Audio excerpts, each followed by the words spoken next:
চিনে না, তুমি স্কুলে যাবো, তুমি বারিন্দায় আসবো, তোদের লেখাই আমার কেন গান জুড়াইবো।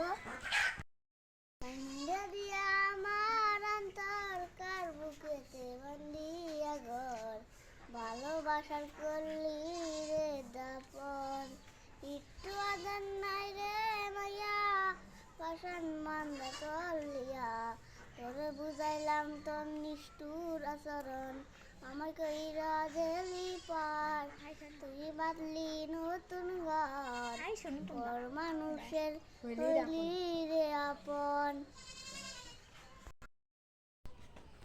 রাইস আরেকটা প্রশ্ন, ছোট্ট একটা ভিডিও বানাইলাম ছোটো পোলাহান দিয়া। তো ভিডিওটা যদি ভালো লাগে এই আমার দাদুর নিকে দোয়া করবা, শেয়ার করো, কমেন্ট করো, লাইক করো। খোদা হাফেজ। আগের দুজনের নিকে একটু দোয়া করো। আল্লাহ আল্লাহ।